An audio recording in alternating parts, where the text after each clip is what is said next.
حضور یہ مسجد فضل میں پچھلے دنوں 3 عورتیں آئی تھیں، وہ نماز جب بھی اللہ اکبر جب اگلے ہاتھ اٹھاتی تھیں. ہاں جی ہاں بعض فرقے اس طرح بھی کرتے ہیں.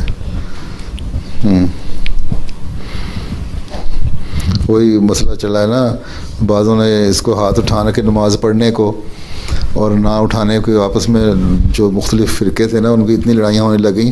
وہ انہوں نے یہ کہہ دیا کہ اگر تم ہاتھ نہیں اٹھاتے تو تم کافر ہو. دوسرے نے کہا تم ہاتھ اٹھاتے ہو یوں کرتے اس لیے تم کافر ہو.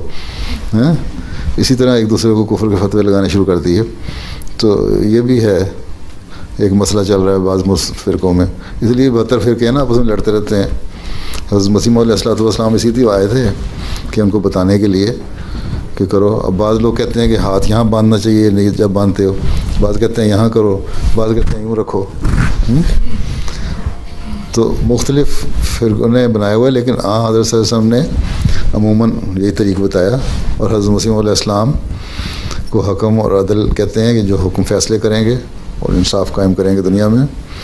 آپ نے یہی فیصلہ کیا کہ یہاں ہاتھ باندھو. عمومی طریقہ علیہ وسلم کا یہی تھا. اگر نیچے بھی باندھ دیتے تو کوئی حرج نہیں، لیکن عموماً یہی طریقہ تھا، یہ کرو. تو مختلف حالتوں میں مختلف روایتوں میں کسی نے دیکھا، حدیثیں پہنچیں، کوئی غلط پہنچیں، کوئی صحیح پہنچیں، اس کے مطابق فیصلے ہونے لگے، فرقے بندی ہونے لگ گئی. اب امام مالک کے ماننے والے ان کے تو ظلم کیا تھا، جنہوں نے ان کے ہاتھ اتنے شل ہو گئے تھے کہ وہ ہاتھ اٹھا نہیں سکتے تھے. وہ مجبوری تھی، ان کے ہاتھ نیچے رکھتے تھے. وہ ان کو ماننے والے جو لوگ ہیں وہ کہتے ہیں ہاتھ اٹھانا ہی جرم ہے. اب وہ نیت بھی نہیں باندھتے اس طرح پوری طرح، وہ اپنے ہاتھ ہی نیچے رکھتے ہیں صرف ہر وقت. ان کو تو مجبوری تھی، بیماری کی وجہ سے، ظلم کی وجہ سے بازو ان کے وہ ہو گئے تھے، جوڑ جو تھے بڑے اسٹف ہو گئے تھے، نہیں موڑ سکتے تھے.